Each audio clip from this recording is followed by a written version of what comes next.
Saludos, buscadores del misterio, y gracias por asistir a granmisterio.org. Como sabréis, muchas veces me encanta rescatar los casos ovni más extraños y antiguos que han permanecido olvidados.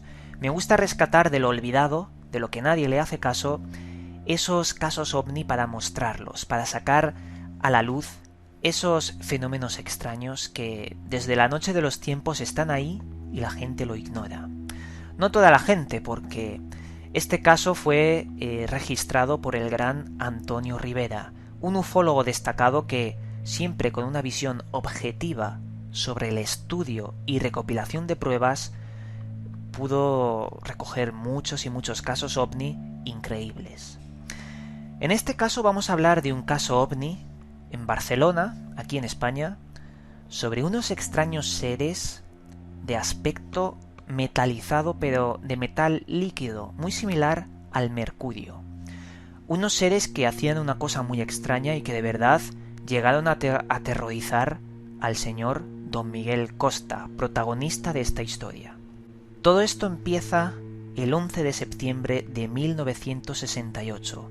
Una noche que ya, había caído el sol, eran las 11:30 de la noche, y que el protagonista, Don Miguel Costa, tenía, un particular objetivo: ir de su población llamada Igualda a otra población cercana llamada Santa Colonia de Queralt. Estaban relativamente cerca. Lo que hizo este hombre fue arrancar su coche, dirigirse por el camino, que era un camino de curvas sinuosas que se metía por las montañas, y nada, simplemente era un viaje en coche.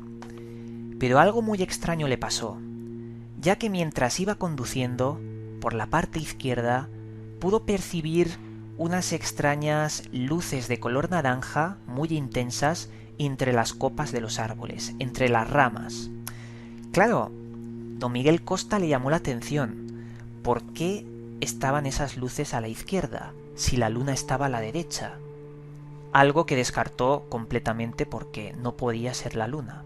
Entonces pensó en una avioneta, en un avión más grande o incluso en un helicóptero. Pero se quedó mirando y también escuchando, y no escuchó ningún tipo de sonido.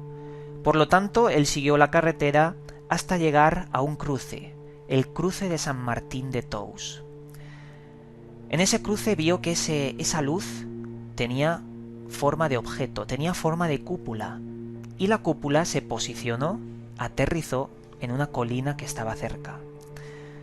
Al señor Don Miguel Costa le llamó tanto la atención que dejó a un lado su viaje, se bajó del coche y empezó a escalar la pequeña cuesta de la colina para poder llegar al objeto y ver qué era ese objeto tan extraño. Una luz intensa naranja que luego se parece a una cúpula.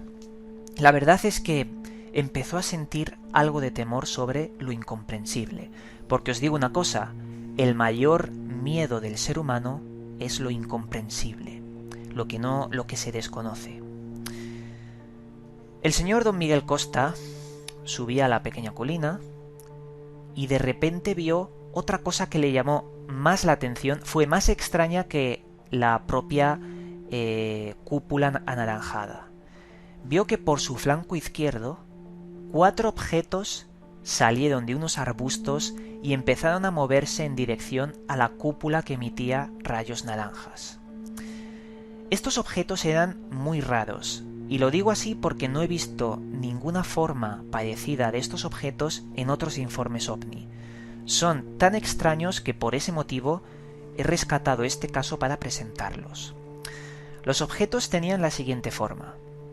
Eran 4, tenían forma de 8, un 8, 2 bolas, una bola encima de otra, y que se movían impulsándose. Cuando la bola que pertenecía a lo que digamos la parte superior, la cabeza, caía al suelo, se levantaba lo que pertenece a la parte inferior, y así iba levantándose y cayéndose, levantándose y cayéndose. De esa forma podía avanzar y moverse. Esos 4 objetos que se movían así y tenían esa forma de 8, emitían un brillo característico del metal. Eso es lo que se quedó el señor don Miguel Costa. Eran objetos que se parecían al metal y además se estiraban y se deformaban como si fuera un metal líquido, como si fuera mercurio. A eso le marcó bastante para después poder contarlo. Pero lo extraño aún no ha venido, lo extraño va a venir ahora, veréis. Cuando esos 4 objetos llegaron a la cúpula que emitía ese fulgor anaranjado, la cúpula empezó a elevarse y a hacerse pequeña, empezó a encoger. Ese objeto que él describe como un objeto de 6 metros, empezó a encoger hasta hacerse un objeto de menos de 5 centímetros, un objeto bastante pequeño. Mientras se encogía, ese objeto empezó a emitir un chirrido horrible, un sonido desagradable que incluso le llegó a hacer daño al señor Miguel Costa, daño en los tímpanos. Mientras estaba emitiendo ese chirrido, el color del fulgor, de los rayos que estaba emitiendo esa cosa anaranjada, empezó a cambiar a todos los colores del espectro posible de luz ultravioleta. Un montón de colores, una explosión chirriosa de colores, empezó a moverse en ese espacio aéreo, hasta que de repente, en un abrir y cerrar de ojos, se elevó hacia las estrellas y se perdió en el firmamento. Aquí hay una cosa interesante que luego vamos a ver. Y es interesante porque remite en el tiempo de la vivencia que vio el señor don Miguel Costa. Dice que todo esto lo vio en 5 minutos aproximadamente. Fue algo más o menos rápido. Al acabar de ver ese objeto, al acabar de sentir ese chirrido y ese miedo tan terrible que caló en lo más profundo de su ser, lo que hizo fue coger su coche y, atemorizado, ir a toda pastilla por la carretera hasta atrás, hasta su casa en Igualda. Allí su mujer no le esperaba y vio a un Miguel Costa muy alterado. Le contó lo que había visto y la mujer, pues bueno, se lo creyó porque vio a su marido tan alterado que tendría que ser verdad, o al menos no verdad, sino que había visto algo indudablemente extraño. Eso no le cabía la menor duda. Pero se fijó en un detalle la mujer, un detalle que posteriormente Antonio Rivera también lo indicó, aunque mucha gente no le hizo caso a ese detalle, y yo creo que es muy importante. Vio que su marido, don Miguel Costa, tenía los cordones de los zapatos muy desabrochados, tremendamente desabrochados, de forma exagerada. ¿Por qué tenía los cordones desabrochados? Alguien se los tenía que haber desabrochado. El propio Miguel Costa se los podría haber desabrochado. Pero claro, no era algo propio de él. Si tú tienes los cordones desabrochados, te los abrochas. No conduces con los cordones desabrochados hasta tu ciudad. Es peligroso, te puedes atascar. Y si tú conduces, sabes cómo tienes de sujetas los zapatos a la hora de conducir. Por lo tanto, se llegó a teorizar de que esa vivencia no fueron 5 minutos. Fue mucho más tiempo, pero hubo un lapsus de tiempo, una pérdida de tiempo, donde podrían haber agarrado a esta persona, al señor don Miguel Costa, y haberle hecho experimentos. Esto dijo el señor Antonio Rivera, que pertenecía a la amplia casuística de fenómenos donde los abducidos, al ser retornados, pierden un lapsus de tiempo, donde tienen su ropa desencajada, donde tienen esos cordones de los zapatos también desabrochados, y que presenta ese rapto ante unas pocas horas. Es verdad que el señor don Miguel Costa llegó bastante tarde después del suceso a su casa. Y también es verdad que después fueron su mujer y 2 amigos al lugar y vieron que la cima de la colina estaba calcinada. Y es más, habían 3 orificios de como si algo hubiera aterrizado y hubiera dejado marcas en forma de triángulo. Esto fue contado al señor Antonio Rivera, como he dicho, y recogido, y gracias a su amplia experiencia sobre ufología, pudo determinar que es un caso real. No solo por lo que les contaba a estas personas, sino porque días antes se habían recogido también avistamientos de una extraña esfera de color naranja por Barcelona. Es un caso muy llamativo, un caso que ahora es vuestro, la información es vuestra y que tenéis que analizar con peros y señales. Como siempre digo, la verdad no existe, solo existen aproximaciones, solo existen teorías, y escuchar las diferentes versiones es lo mejor que nos puede hacer para acercarnos a esa idea de la verdad. Ya que en estos tiempos lo único que importa es que nosotros construyamos nuestra propia realidad y no dejar que nadie nos imponga su verdad. Por ese motivo, aquí os dejo este caso y seguiremos retomando esos archivos sobre el fenómeno OVNI.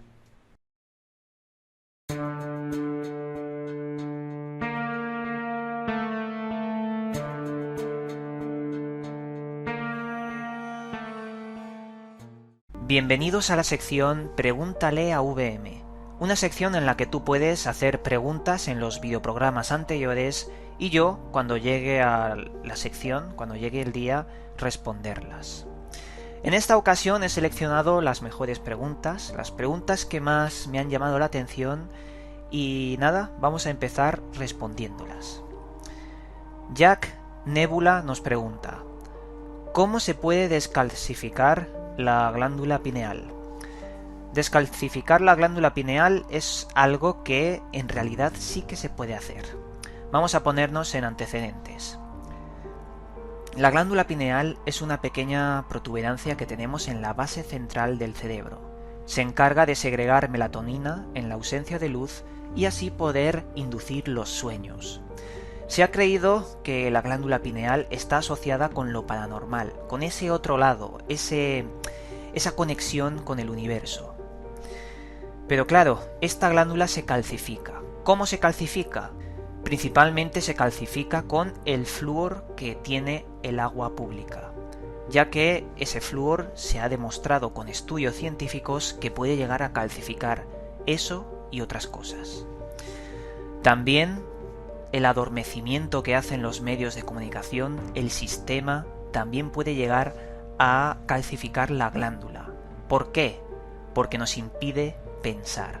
Si no pensamos, no se segrega tanta melatonina en la ausencia de luz y por lo tanto se calcifica. Solución: pensar más, meditar, hacer ejercicio, comer una dieta saludable, porque no olvidemos que la glándula pineal es una glándula fisiológica del cuerpo que se puede estimular como cualquier otra glándula que tenemos. Por eso meditar, leer más libros, pensar puede ayudarte a salvar esa glándula pineal, a descalcificarla. Siguiente pregunta. Marco Navarro Urrutia nos pregunta: VM, ¿se le puede dar tu energía vital a una persona? Si es posible, ¿de qué manera se hace? Saludos desde México.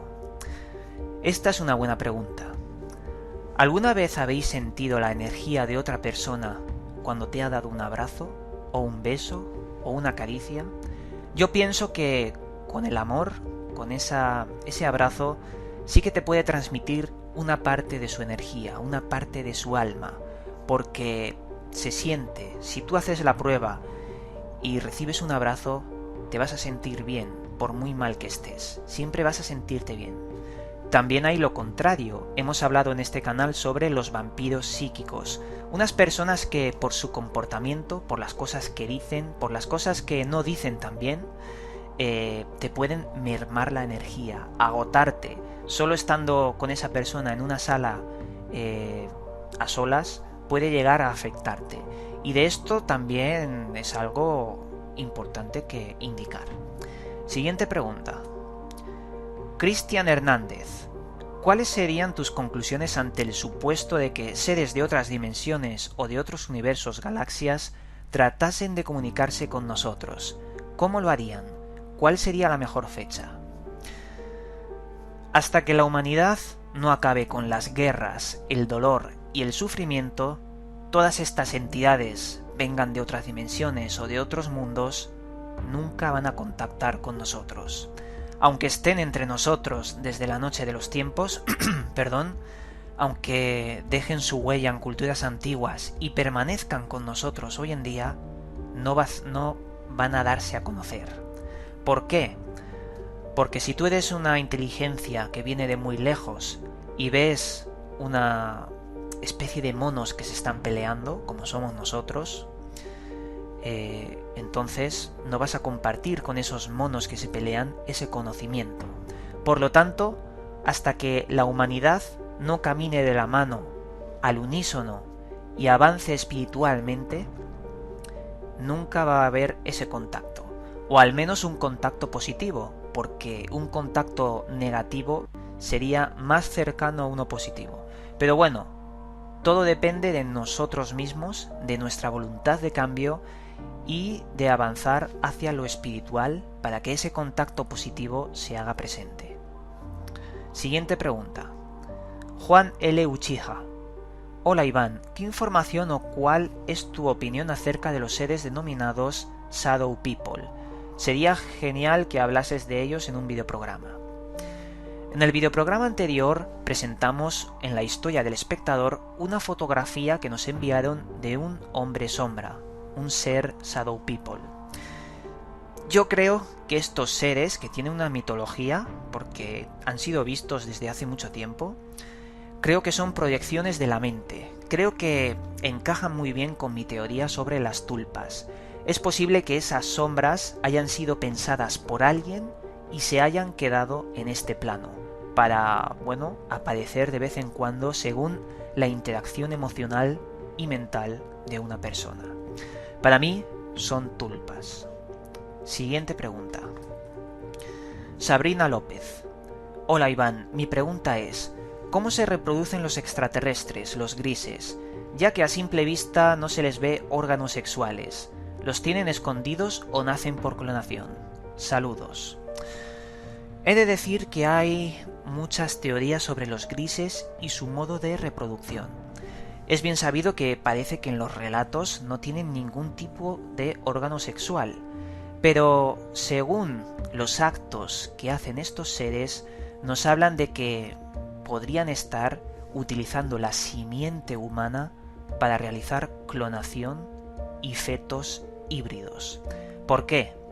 Si tiramos de casuística y de apariciones, abducciones y visitas de dormitorio, veremos que hay registros de personas que dicen haber visto recipientes con extraños fetos que parecían humanos o no humanos, historia de credo mutua, o incluso actos sexuales en dormitorios de personas que dicen haber tenido sexo con otros seres que le visitan.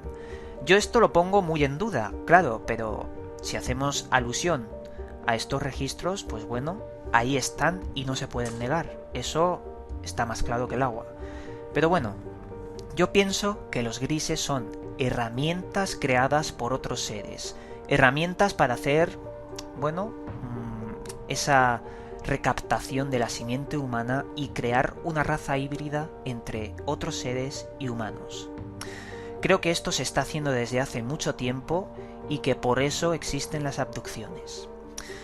Dicho esto, hemos llegado al final de las preguntas. Os recuerdo que podéis hacer vuestras preguntas en este vídeo y en los próximos hasta que lleguemos a, bueno, la sección de Pregúntale VM, porque ya sabéis, luego va a tocar la de libros recomendados, historia del espectador y nuevamente Pregúntale a VM. Y con esto, nada, os mandamos un cálido abrazo y nos volveremos a ver en otro vídeo.